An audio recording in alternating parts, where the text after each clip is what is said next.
Hey, how are you doing today? Welcome, ladies and gentlemen, to Merge.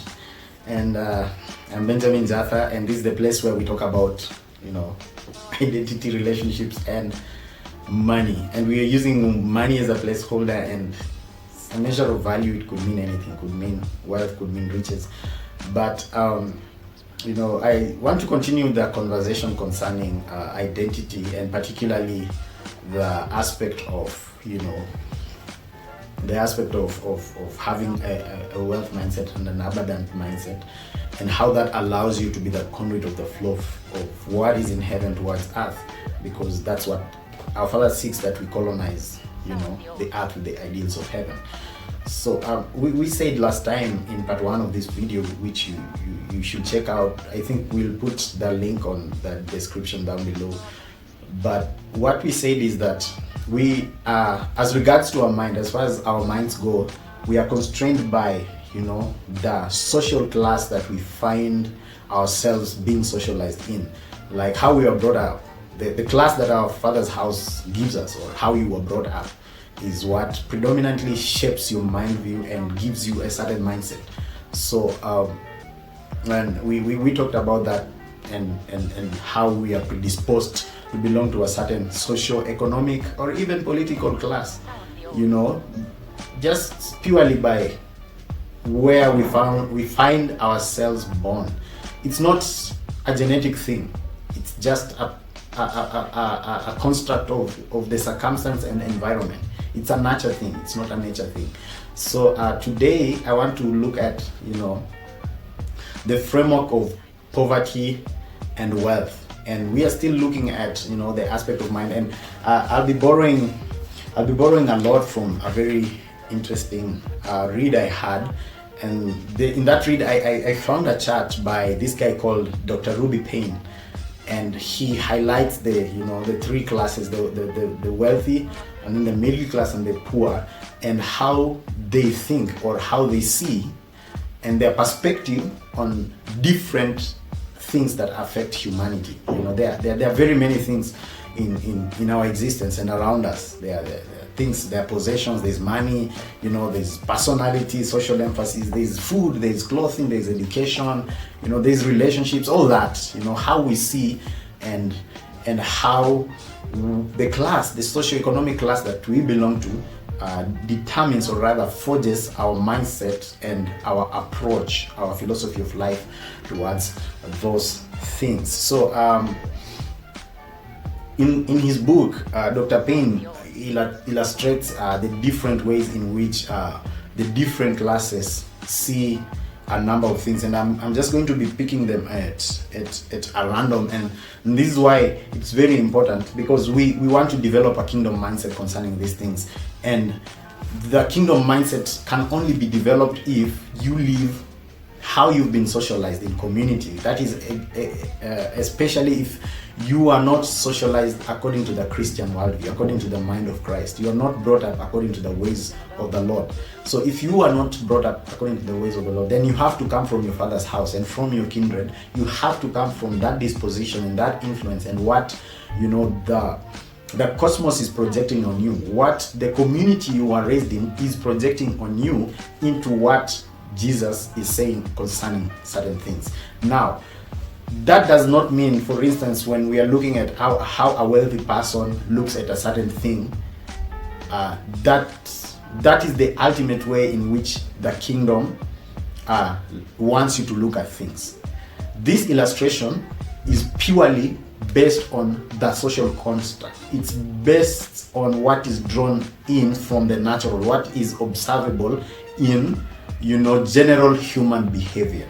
Okay, it's not pointing to what the kingdom mindset dictates that we should. But going forward, we shall look at what now the culture of heaven and how we are supposed to look at things. But now, as I want to emphasize that this is drawn from general culture, general human psychology, general study of what is available in the demographics that we have here in society. So this is the framework of understanding poverty by Dr. Ruby K. Payne.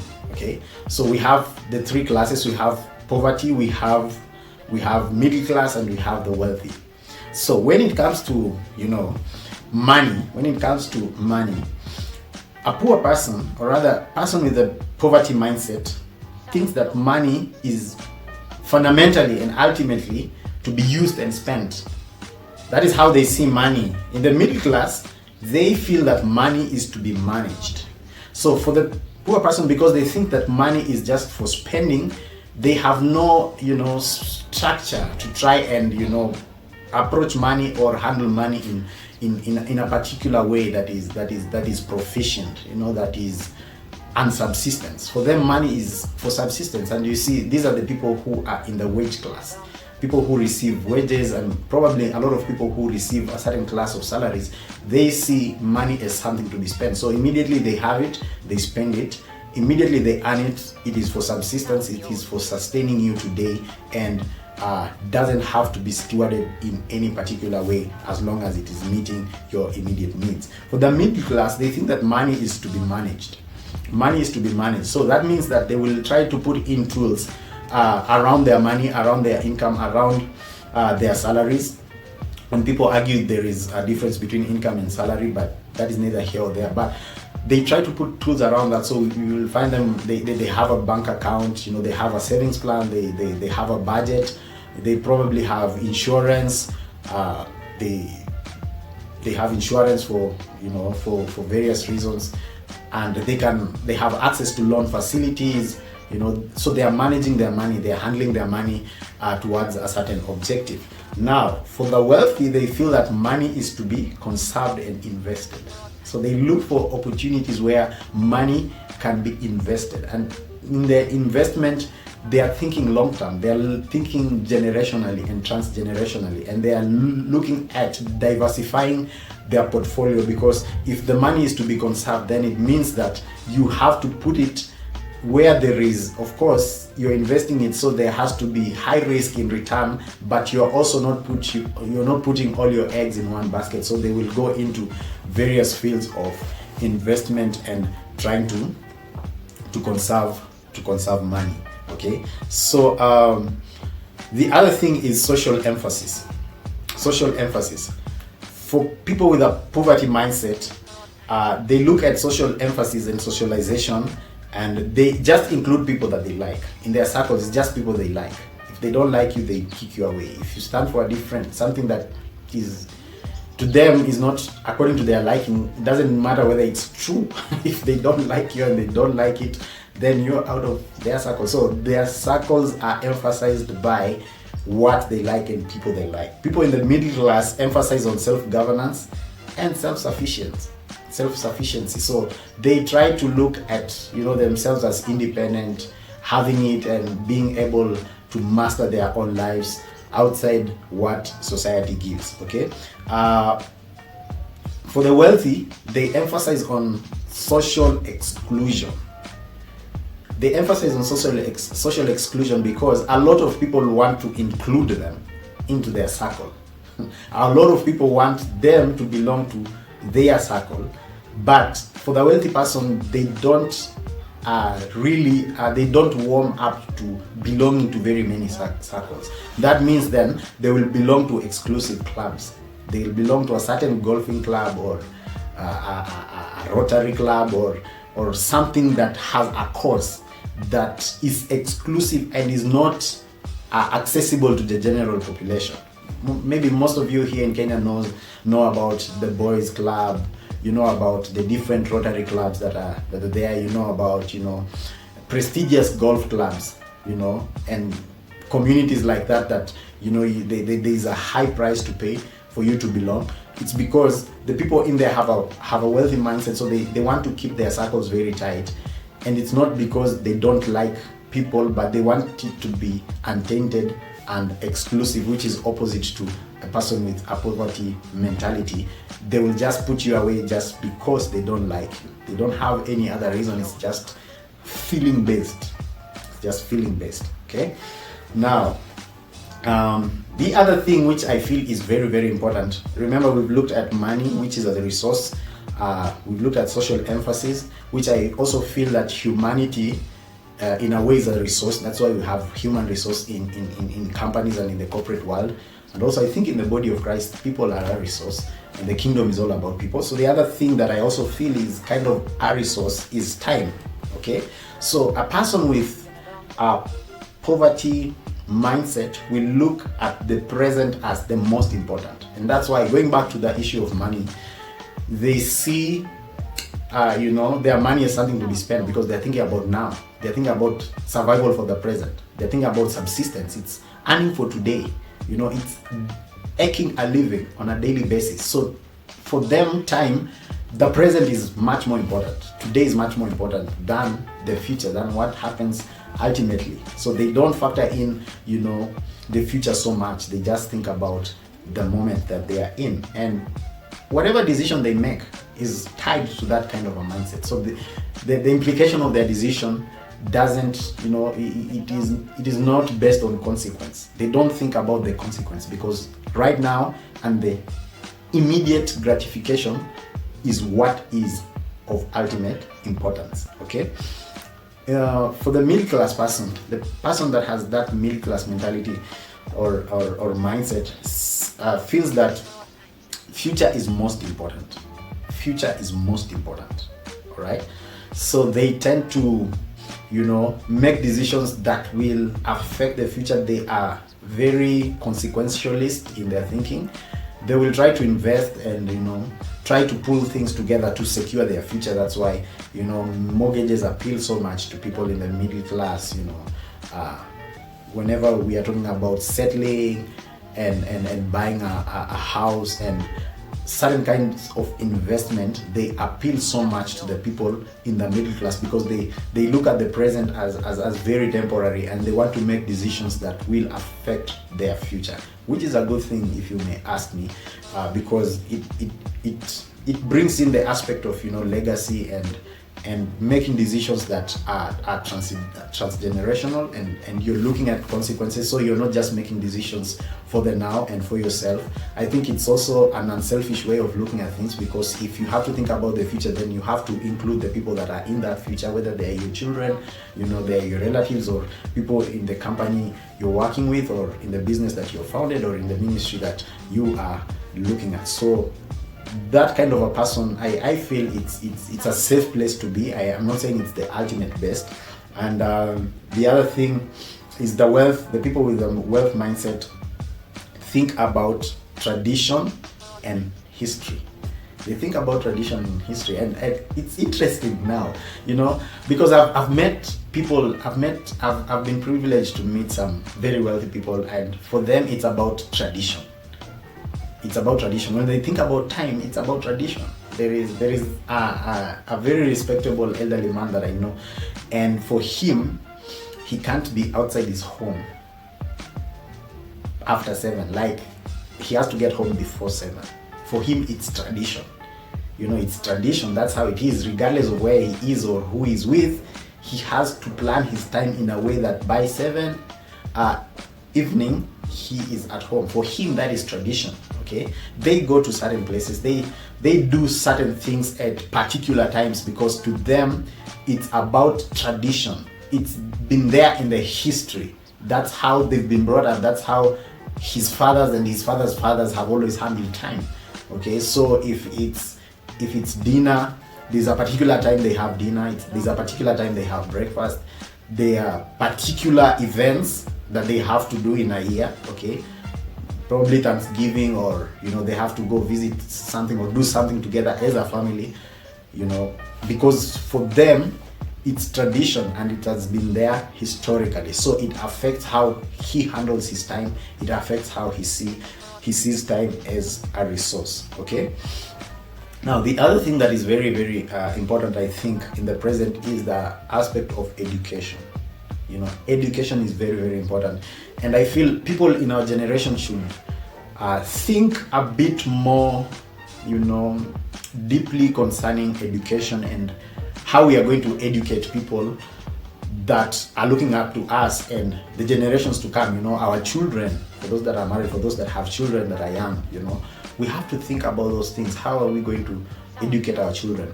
is it just a process of academics, or is there an actual transference of the things that bring certain results, things that will be able to help us develop a community of thinkers, people that can solve problems at multiple levels? Or are we just putting people in a process that, a process that is probably 8 years, 4 years, 4 years, and after they are done with that process, then we count them as educated? Because that is an academic process. An academic process doesn't mean necessarily that somebody has learned or has been educated, because we find that a lot of people are able to solve problems at a certain level simply because they were not educated. And education, I feel, is much more poignant, is much more objective, and it looks at the future. Yes, it factors in the present, but it looks at the future in that the present doesn't contain everything we have to face as humanity as regards to challenges. That is why I feel like some of the things that are contained within the 844 system is very, they are very backward. They are very limited in the way they equip us to be able to solve the challenges that we are faced with. So one of the things that and I'm recording this at a time where somebody said that, at a time of nanotechnology and, people are thinking about IT and all this Internet of Things being the driver for future economies, we are still thinking about, wheelbarrows and empowering people through mkokoteni. And probably that has its place. Maybe it has its place, but what is the focus of our processes of empowerment? So going back to education, a person with a poverty mindset thinks education is valued as an abstract. It's not a reality, so education is just an abstract that doesn't have anything to do with the reality. Like there is nothing in our education or in the way that we are educating ourselves that will affect life, that will affect the crucial decisions, the things that we do every day. How we make decisions, how we handle money, how we handle relationships, how we handle everything, responsibility and freedom. Education for a person with a poverty mindset does not have a place in their day-to-day life. Okay, and that is why in a lot of our conversations we hear things like, nilisoma hii chemistry, sasa inanisaidia wapi kwa maisha.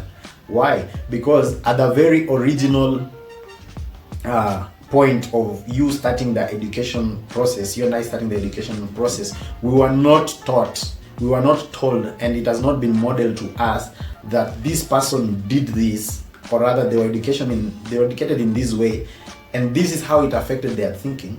And this is the kind of decisions they are able to make because of the quality of education that they were exposed to. Okay, now for the person in the middle class, education is crucial for climbing the success ladder and making money.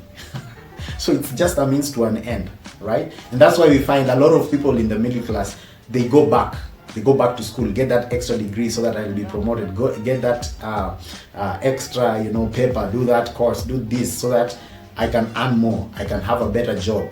You see, so it's a ladder towards success, it's a means to an end, it's a way of self-actualization. Okay, now for the people in the wealth class and people with that wealth mindset, they see education as a necessary tradition for making and maintaining connections. So it's a necessary tradition. Education for them is necessary.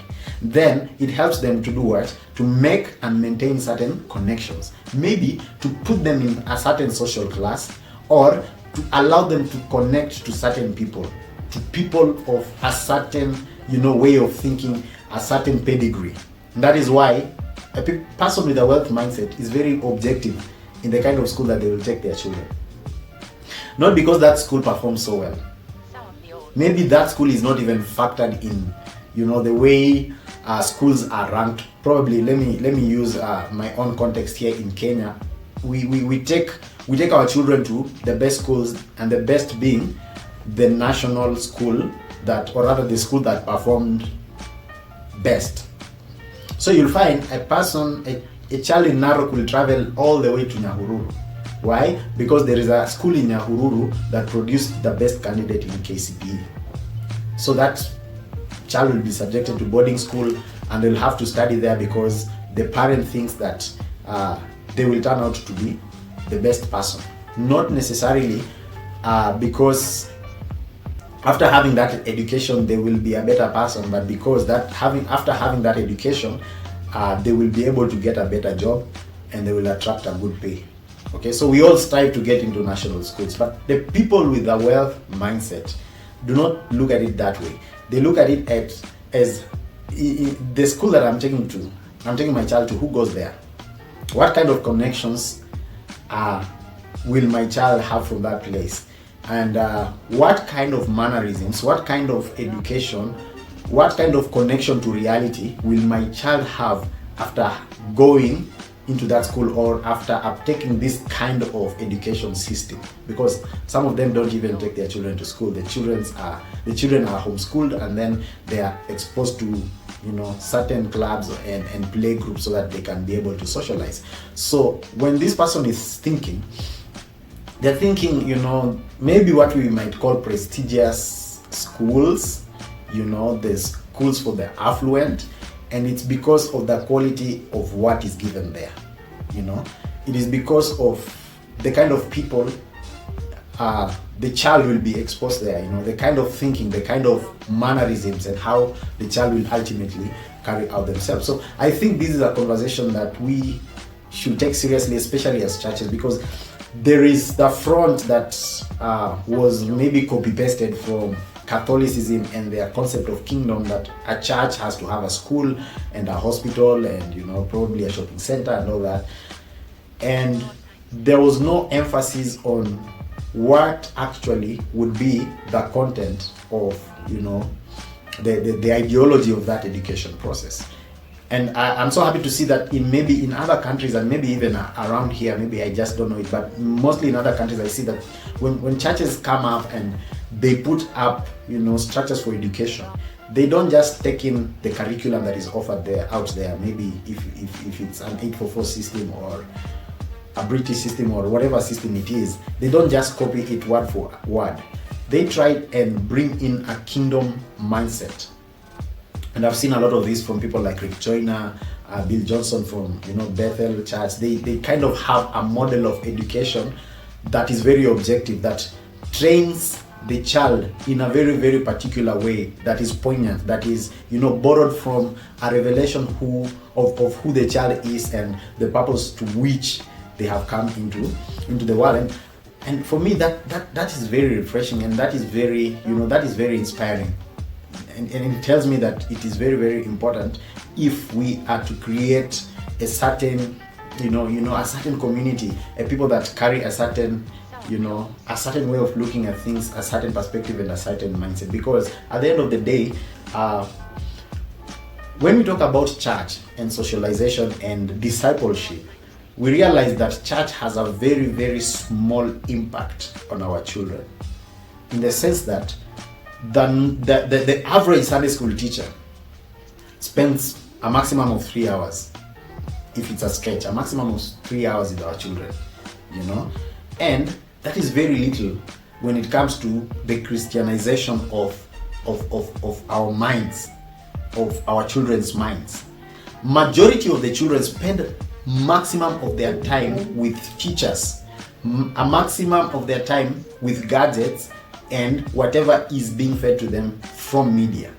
Okay, so if we could change the element and the content of what is being carried in schools, and the people that are carrying the education agenda for our children, and make it more objective towards kingdom, then we will be able to properly disciple children into that kingdom mindset, into the mind of Christ.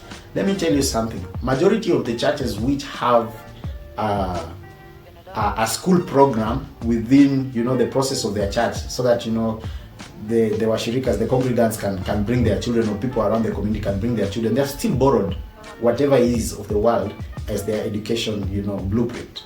They haven't come with something original or something that is driven by the kingdom agenda and the mind of Christ. That is why that the kid who went to school, probably in a public school, and the person who claims to have gone to a Christian school, and a Christian school I mean a school that is owned by a church, maybe what they have to show for that difference is a difference in morality, just the way they carry themselves. But you see, the kingdom of God is much more than morality. There is so much in there. You see, there is a whole perspective that is different.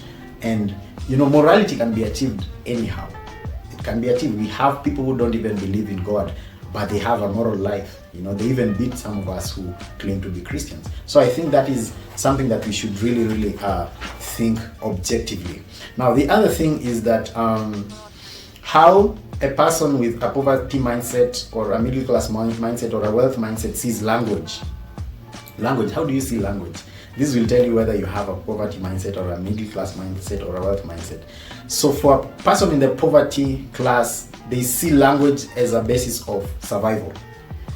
A basis of survival. So their language is just developed to the place of, you know, being able to borrow or seek for help or invite a kind of help. So because, you know, you have to plug into aid, you have to plug into, you know, charity. So there's a lot of the language being a borrower, you know, kind of communication. That's why we hear a lot of serikali nisaidie and all these things, you know. Even in the midst of the evidence where serikali has never done anything for anybody, especially in developing countries. You know, the interest of serikali is not the people. But okay, for the person in the middle class, their language is usually for negotiation.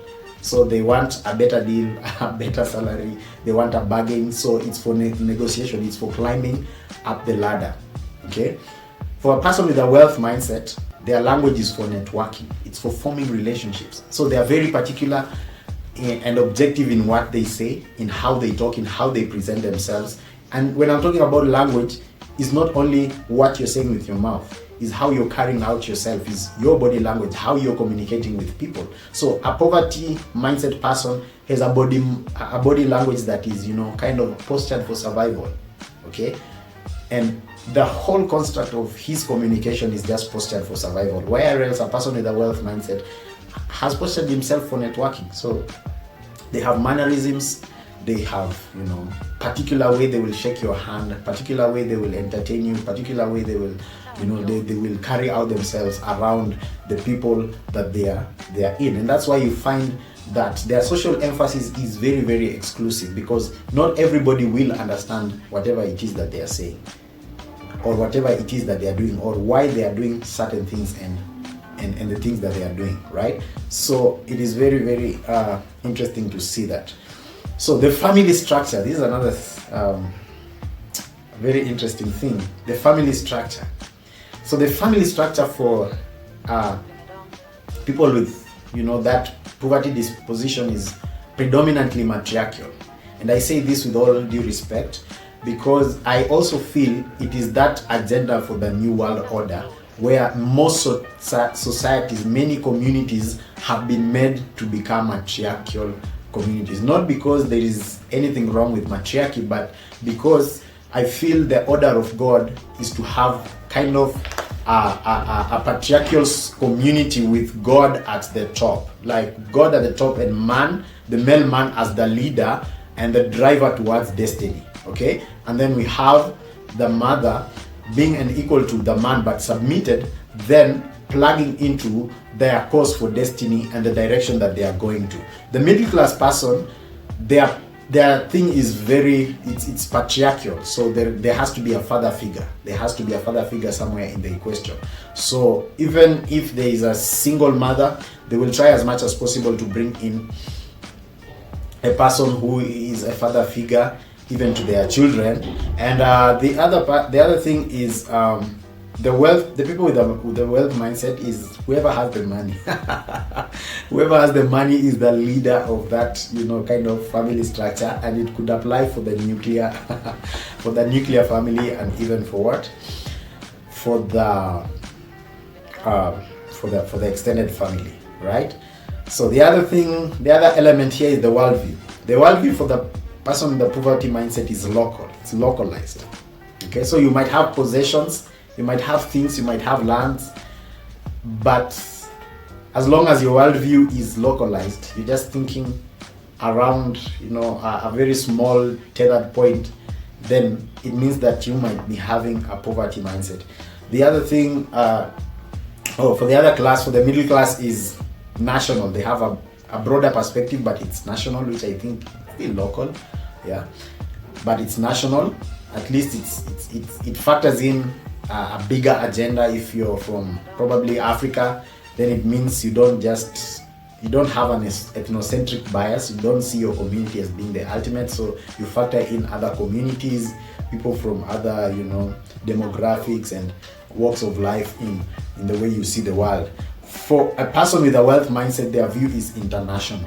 They are not limited by geographical demarcations, and I think this is the kind of mindset that the word shows us. And the Father tells Jesus Christ that ask of me and I shall give you nations.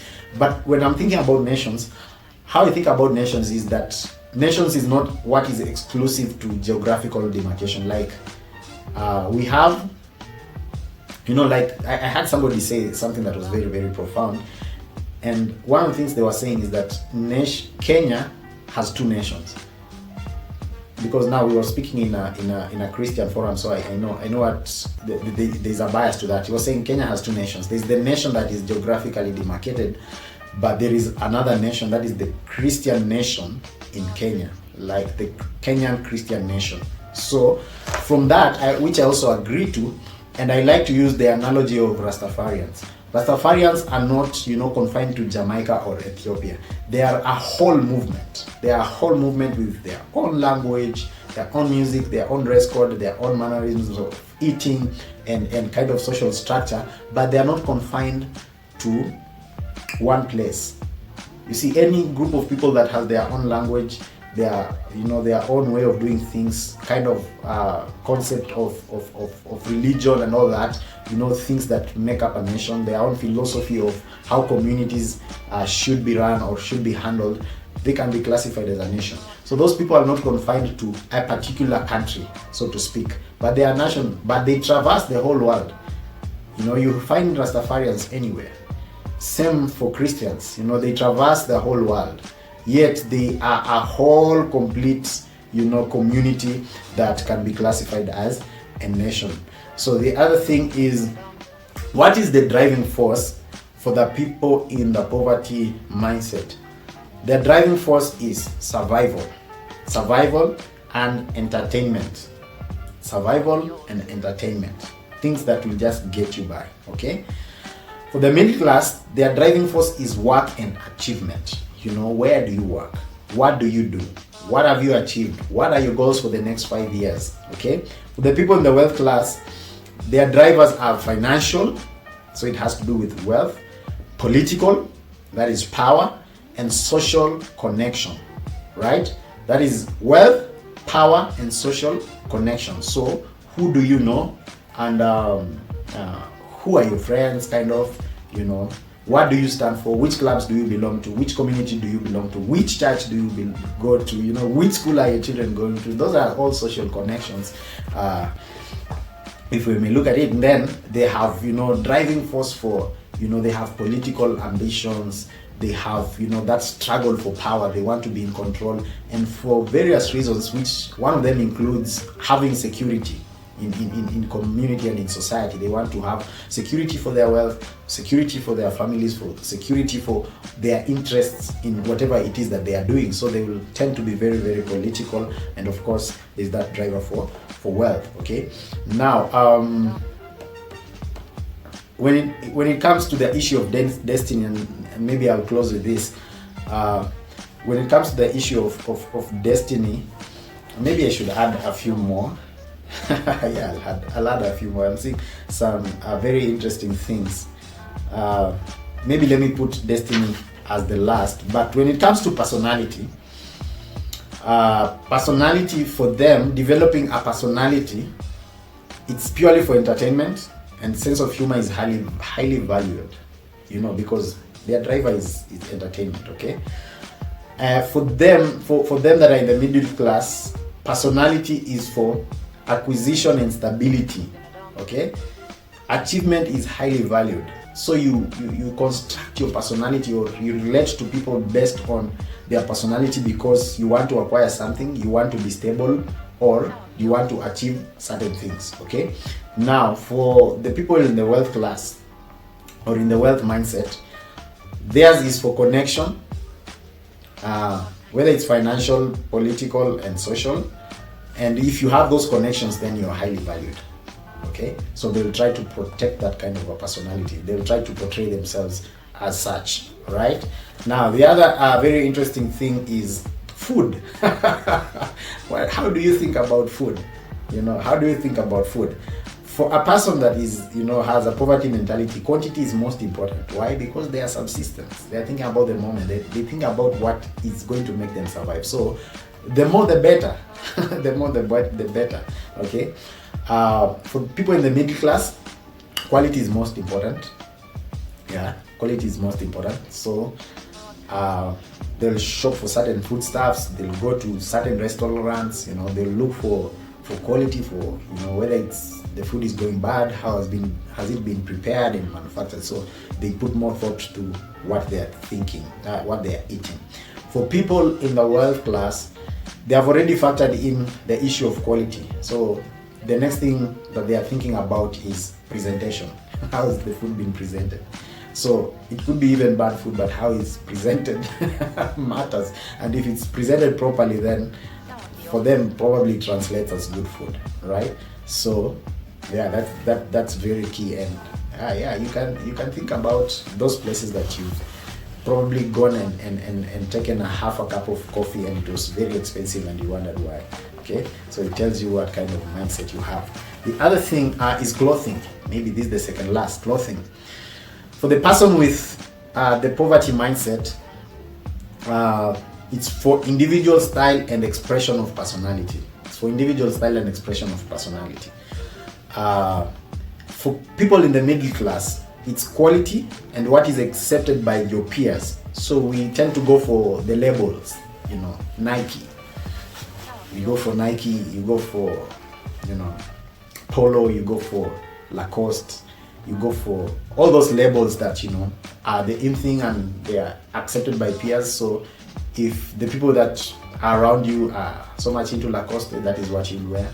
If they're so much into Polo, that's what you wear, because it's what defines you. It makes you acceptable in the people that you're with. For the people in the wealth mindset, they're a bit more artistic. They have an artistic sense and expression. So for them, designer is much more important. Designer is much more important. They'll go for the designer things, the Giorgio Armani's, the Tom Ford, the Gucci, the Givenchy's and all that, So it's a pointer to how they think, because everything around them is an expression of their personality and their largesse and their and their poise in community. So and sometimes you look at some of those people and you think whatever they're wearing is very ridiculous. You'd never wear a thing like that. But for them, it's for artistic expression because of where they belong to, the spaces they're in, and the kind of socio-economic construct that they are disposed to. All right. So for the person in the poverty class, we say it's individual style and expression of personality. Now let me end with destiny. When it comes to destiny, it talks about the person with a poverty mentality believing in fate. they are powerless. They can't change. So whatever becomes. These are the kind of people. If I may borrow, they say that God is in control. So they don't see how the sovereignty of God factors in their decision making and how much they can contribute to the ultimate outcome of events. And that's why probably they are not moving from where they are to a better a standard of living, right? Because they believe in fate, powerless to change much. They are unable to change anything, right? The middle class person, when he thinks about destiny, he believes in choice.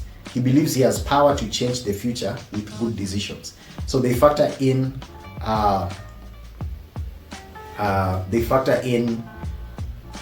decision making choices, and they try to make as much informed choices as they are able to, and therefore they are consequentialist. They believe that whatever they are doing today might affect the future. For the person in poverty, remember, he lives for now. His concept of time is that now is much more important, because they have resolved and resorted everything to fate. So whatever I do, it doesn't change anything for the future. So why is it a big deal? Why give so much attention into it? But you see, the person in the middle class thinks that, oh, if I make better choices, then I can affect my future in a certain way, right? So for the person in the wealth mindset, it doesn't matter. Yeah, it's noblesse oblige. It's already determined. Like, they know. Like, if I grow up, I want to be a journalist. That's what I will be, regardless of the choices I make today. So it's, for them, it's already set. It's a bit different from fate and powerlessness to change, but this person knows that whatever it is that they want has already been set up for them. They just need to align to it, and they don't have to do much to change. Like, they don't have to make decisions that will change certain things for them to be at a better place. Okay, so they are kind of driven by the end goal already. The end goal is what is already desirable for them, so they just have to flow. Think of a prince. They already know that I'm going to be heir to the throne, so I'm obligated to be heir to that throne. I'm obligated to be heir to that throne, and if that is the case, then I'll have probably to go to military school. I'll have to learn mannerisms, how to talk, how to handle people, and all that, But it's an obligation. It's already an obligation. That nobility obligates them to do certain things. I think this is the kind of, if we couple that with the middle class mentality, we have that power to change things, but we are also obligated by our identity to do certain things and to gravitate towards certain, dispositions. Okay, so yeah, that is that is how it is. That is the framework for for poverty wealth, and I think Dr. Ruby K. Payne does a very awesome job, and I hope probably we'll look at the mindset of the kingdom person. The mindset of the kingdom person. Remember, as I said earlier, it doesn't mean any of this that is good is ultimately what the kingdom desires for us, but this has been taken from the general observation of human behavior and community. But maybe going forward we shall look at the mindset of the kingdom person and how he should see himself from God's standpoint. Maybe if you have any questions, any queries, any comments, you're always free. Our comment section is not restricted. You can always come in with your perspective, come in with your arguments. We are a people that are free thinkers. We don't fear different opinions, and we don't hate people for having a different opinion for us. But whatever it is that is our conviction, we stand for it, and we stand for it strongly. So yeah, share with your friends, call them up, share the link. If you're new here, you can subscribe, you can follow, you can get yourself notified by getting the notification bell on, and we'll always be happy to come to you with such engaging conversations. Until next time, see you. Bye from Marge.